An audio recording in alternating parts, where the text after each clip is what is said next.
সাহারির সময় ইয়াজাল জালালি ওয়াল ইকরাম 11 বার পড়লে কি হয় জানলে আপনি অবাক হবেন। এই যে ইয়াজাল জালালি ওয়াল ইকরাম সাহারির সময়, এটা পড়ার একটা ফজিলত রয়েছে। হাদিসে হুবহু না থাকলেও দুই হাদিসে দুই রকম এসেছে। সাহারের সময়টা বরকতপূর্ণ একটা সময়, এটা আমরা সবাই জানি।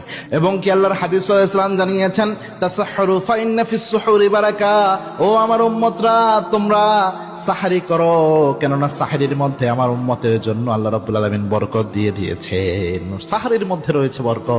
এই জন্য সাহারের সময় জরুরি একটা সময়, এই সময় দোয়া করলে সবচেয়ে বেশি দোয়া কবুল হয়। তো ইয়াজাল জালালি ওয়াল ইকরাম কেন বললাম, একবার রাসূল সাল্লাল্লাহু আলাইহি ওয়াসাল্লাম মসজিদে নববীতে বসা, এক সাহাবী পাশে ইয়াজাল জালালি ওয়াল ইকরাম এভাবে পড়লেন, ইয়া হাইয়ুন ইয়া কাইয়ুম ইয়াজাল জালালি ওয়াল ইকরাম, এভাবে পড়ে আল্লাহর কাছে দোয়া করতেছে। আল্লাহর হাবিব সাল্লাল্লাহু আলাইহি ওয়াসাল্লাম আনাস রাদিয়াল্লাহু আনহুকে বললেন, আনাস তিরমিজির ভাওলা, আনাস এই যে ব্যক্তিটা দোয়া করছে, এই ব্যক্তির দোয়া আল্লাহ খালি হাতে ফেরত দেবে না, কেননা এই ব্যক্তি যখন দোয়া করেছে দোয়ার সময় এই ব্যক্তি ইসমে আজম দিয়ে দোয়া করেছে, এমন বাক্য পড়েছে যে বাক্য দিয়ে দোয়া করলে আল্লাহ দোয়া খালি হাতে ফেরত দেয় না। এই বাক্য এই ব্যক্তি পড়েছিল, ইয়া হাইয়ুন ইয়া কাইয়ুম ইয়াজাল জালালি ওয়াল ইকরাম।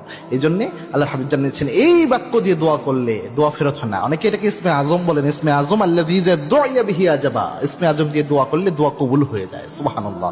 এই জন্য সাহারের সময় যেহেতু বরকতময়, এই সময় কিন্তু আল্লাহ প্রথম আসমানে নেমে এসে ডাকতে শুরু করেন। এই জন্য এই সময় 11 বার যে কোনো দোয়ার জন্য, মনের যে কোনো বেদনা, যে কোনো সমস্যা, পরিবারের যে কোনো ক্রাইসিস, যে কোনো অভাব অনটন, যে কোনো সমস্যার জন্য আল্লাহর কাছে যখন চাইবেন 2 রাকাত নামাজ পড়ে ইয়া হাইয়ুন ইয়া কাইয়ুম ইয়াজাল জালালি ওয়াল ইকরাম 11 বার পড়েন। বেজোর সংখ্যাকে আল্লাহ পছন্দ করে। 11 বার পড়ে এরপর আল্লাহর কাছে এটা পড়তে পড়তে কান্না করে আল্লাহর কাছে চান, আল্লাহ আমার এই সমস্যার সমাধান করে দেন। আশা করছি ইনশাআল্লাহ আল্লাহ সমাধান করে দেবে।